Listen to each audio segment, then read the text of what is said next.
Hello everyone, and welcome to Earth Archives. If you've ever sincerely helped someone, only to be met with disappointment, betrayal, or even having them turn against you, I really hope you stay with this video until the end. And don't forget to subscribe, like, and share it with that friend who's recently been questioning human nature.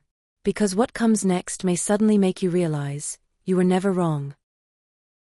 Let me start with a question. Have you ever helped someone, given them your time, support, experience, resources, stood by them when they had nothing, when you were the only one there? And yet, when things went wrong, the first person to drag you down was that very same person? I'm sure a lot of people listening are nodding right now. This happens far too often. Exactly. And what hurts most isn't being harmed by a stranger. It's being hurt by someone you helped, defended, believed in. You start asking yourself over and over, why would someone I helped turn against me? Why would someone I supported try to undermine me? What did I do wrong? But in reality, you did nothing wrong, right? Right. And this is something many people spend a lifetime trying to understand. Sometimes the person you lifted up, sacrificed for, quietly prayed for, is the one who, at some point, begins to see you as a competitor, an obstacle, even someone who must be pushed aside. Betrayal is often not driven by hatred. It is driven by incapacity, an inability to endure something. An inability to endure what? To endure your growth, to endure your integrity, to endure standing in front of someone who exposes their own unresolved insecurities. When a person begins to rise, the people around them tend to divide into two categories: those who are genuinely happy for you, and those who feel threatened by your ascent. So that's when betrayal often begins. Exactly. The moment they stop seeing you as someone who helped them and start seeing you as someone they must surpass, compete with, or distance themselves from. That's when the fracture appears.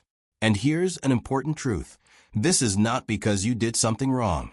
It's because your success, your goodness, your growth happened to activate parts of them that were never healed. That reminds me of a saying, some people don't hate you, they hate who they are in your presence. That's precisely it. Instead of repairing themselves, they attempt to diminish you, because that hurts less. And that's why you need to stay until the end.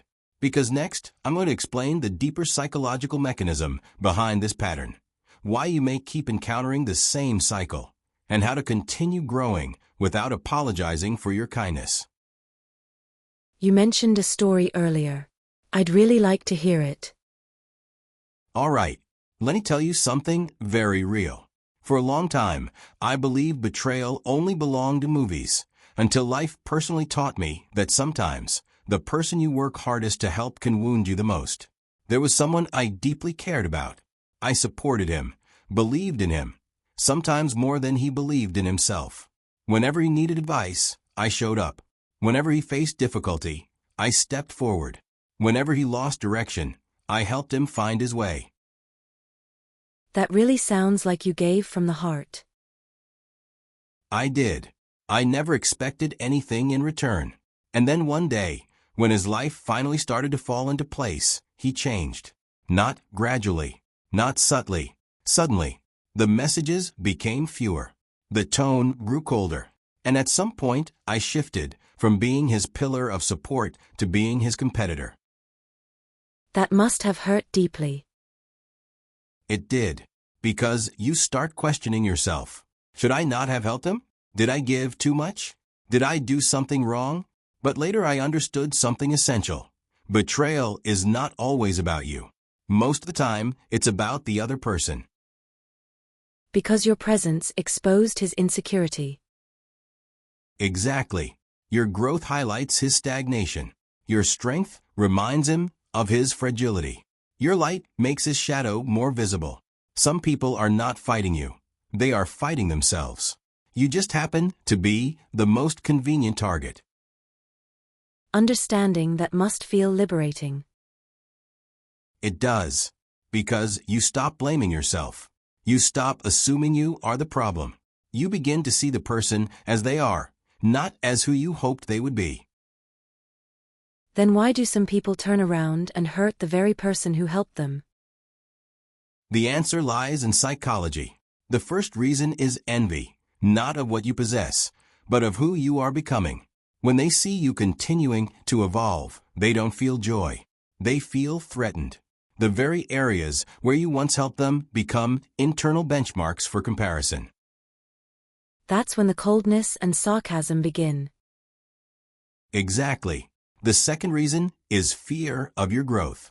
Some people are terrified of being left behind.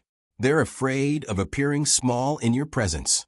And fear often disguises itself as criticism, dissatisfaction, or even hostility.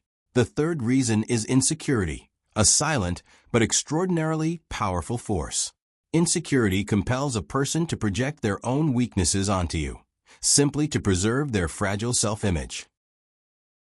So in other words, it's not that they don't know gratitude, they simply can't bear it. Exactly.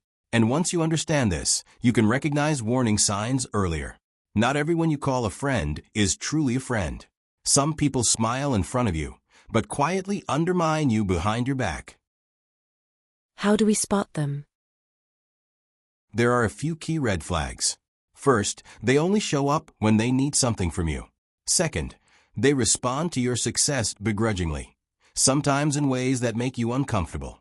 Third, they talk about your private matters behind your back.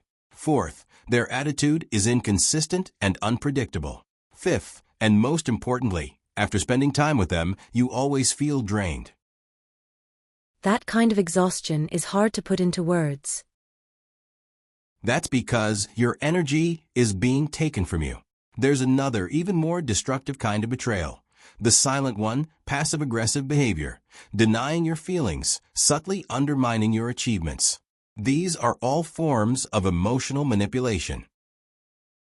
So when we encounter people like this, what's the best approach? Grow quietly, establish emotional boundaries, and respond with calm rather than confrontation. Your calmness is your greatest power. So protecting yourself is actually about going further. Exactly. Protecting yourself doesn't mean becoming cold. It means becoming wiser and stronger. One lesson school never teaches is that not everyone deserves to enter the core of your life. Kindness without wisdom can slowly destroy you. That sentence is so important. So if you've ever been betrayed by someone you helped, don't blame yourself. Your kindness is a gift. Your wisdom is a shield. Use both together, and you won't be dragged down again. If this video reminds you of an experience, feel free to share your story in the comments. Your story might save someone else. And don't forget to subscribe, like, and share, so more people who are doubting themselves know they really aren't wrong. Remember, you deserve better relationships, and you deserve a life where your kindness isn't punished. We'll continue this conversation in the next video.